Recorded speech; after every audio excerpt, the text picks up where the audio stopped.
Houston, the countless questions about Cleveland's ranking in the main defensive categories have been exhausted over the last couple of years. The 2017-18 season seemed to be the low point.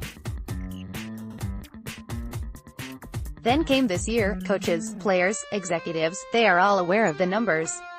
Last in opponent field goal percentage. Fifth from the bottom in opponent three-point percentage. They are 23rd in points allowed, perhaps a shocking number considering they've given up at least 140 points in back-to-back games. Last in defensive rating, allowing 117.2 points per 100 possessions, nearly 4 more points per 100 possessions worse than the also rebuilding New York Knicks. Only 5 teams have fewer steals. No one ranks lower in blocks, as the Cavs lack any semblance of rim protection, a key ingredient for some of the NBA's top defensive teams. Oklahoma City, Utah, Indiana, Memphis, Miami, those are the numbers. They are unavoidable. The real question is, why are they so bad? Who is at the root of the issue? We don't have good defenders. Period. One player told Cleveland.com late Friday night. When asked for specific names, that same player declined to single anyone out before offering a slight hint: watch the tape. You can see it. You can't hide them, he told Cleveland.com. Those teams will find the two of them in particular and attack. There are times when analytics and numbers are just numbers. This is not one of those times. You don't have to be a gumshoe to crack this case. Sadie Osman's defensive rating is 120.2. That's the worst mark for any player in the NBA who has logged more than 200 minutes this season. With Osman on the court, the opponent's offensive rating is a whopping 125.8. Foes have an effective field goal percentage of 58.0. With Osman off the floor, the numbers drop to 114.1 and 51.8% respectively. Then comes rookie Collin Sexton, whose defensive rating is 118.0. It's the second worst mark in the league. With him on the court, the opponent's offensive rating is 124.7 and they have an effective field goal percentage of 57.4. With him off the floor, those numbers drop to 116.3 and 53.1%. Now, this isn't entirely on them. Both are young and inexperienced, being asked to do far more than anticipated. Even members of the organization have recently admitted they are asking the duo to carry too much of a burden at this stage of their development. But that's been forced upon them thanks to a nasty domino effect of unpredictable circumstances. Not only is Osman playing more than 31 minutes per night, a chance for the organization to get a better idea of his ceiling, the Cavs were asking the 23-year-old swingman to defend the opponent's best player early in the season while also serving as one of the primary playmakers on offense. Osman, who is essentially a rookie, showed he wasn't ready for that much responsibility, and the poor metrics probably correlate a little bit with those October assignments. Sexton isn't physically prepared yet for the gauntlet of point guards. He just turned 20 years old and he's never had to navigate such powerful screens.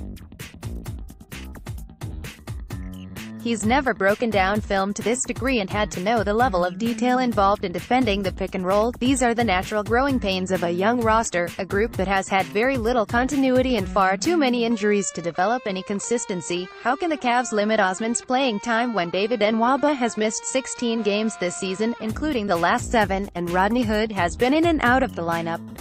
Not to mention Kevin Love's early season injury that has forced Osman to spend a large chunk of time as an undersized power forward. The Cavs recently signed Cameron Payne to a 10-day contract to take some of the pressure off Sexton.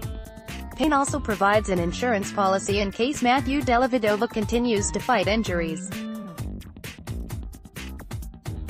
But before that, it was tough to tone down Sexton's workload because of a lack of available options. How are the Cavs supposed to find what works best from a scheme standpoint for this group when the group isn't together long enough to get those answers?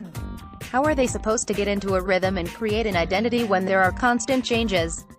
On Friday morning, head coach Larry Drew was asked a few more questions about the defense, as the Cavaliers were coming off a game in which they allowed the New Orleans Pelicans to score 140 points, including 81 in the second half. This was hours before his team gave up a new season-worst 141 to Houston. Do you have the personnel to be that kind of defense, a gritty one that does the little things? I don't know.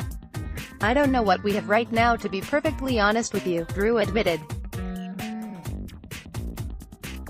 I think what we do have, we're going to continue to try to challenge these guys every game we play. Hopefully we can come up with better numbers. I'm kind of a realist when it comes to that. I take what we have and try to make it work. The message to our guys is every single night we step out on the court, we're going to have to leave it on the floor because defensively that's how we are built. That's the makeup of our team. We have to play a grimy game. It can't be a passive game, can't be a cute game. We have to make it ugly. In order for us to even put ourselves in a position to win games, that's just who we are and how we have to play. Then came another question: what's realistically possible for this team on that end of the floor? I'm looking for, more than anything, just the consistency, he said. I think that happens when you do come out and play solid defense. You play with an aggression, you don't give up second rebounds, you come up with loose balls, you come up with 50 to 50 balls. That's the thing I'm looking for more than anything. The Cavs are bottom 10 in the league in deflections, averaging 12.3. They are last in loose balls recovered and contesting twos. They're fifth worst in overall contested shots. It's been a point of frustration for everyone involved. The truth is, the answers to keep from being on the wrong side of history don't exist. The Cavs have used 18 different starting lineups. When they switch to a zone, they give up an abundance of wide-open threes, including a handful from the corners. Some nights they've been forced to use 9 players because of the lengthy injury list. Fatigue sets in, which often results in a lack of attention to detail and poor communication. Drew has spoken a few different times about how his short-handed squad tends to wear down as the game goes on. The team's best defensive player, Nwaba, can't seem to stay healthy. The roster is littered with poor defenders, which was a concern going into the season. Nights when the offense is sluggish, shaky and out of rhythm, that certainly doesn't help either. It's all tied together. Oh, and, of course, playing young guys often leads to mistakes. Knowing plays, knowing tendencies, knowing what we are going to do each time, knowing what others like to do, taking certain things away. All of that shows our youth, veteran Channing Frye said. We are asking guys to play a lot more minutes than they are used to, and I think we are asking guys to have a lot on their plate. Ways in which they probably wouldn't be matched up traditionally. A lot of it is experience, injuries, and just the fact that, like, what is Sexton supposed to do with someone like Drew Holiday, you know? Not that they are excuses, but you have to look at it like, damn, we are behind the 8 ball already. This season is about growing. For Osman and Sexton in particular, the focus must shift to the defensive side of the ball. Because as one player said late Friday night, there's no hiding from the film, and at some point the crutches need to go away. Defense is also about heart, desire and effort. Do you take it personally when your man scores? Is it painful to let teams get buckets with relative ease? Is that desire there with this Cavaliers group? Do players even have the ambition to climb to a respectable level? No.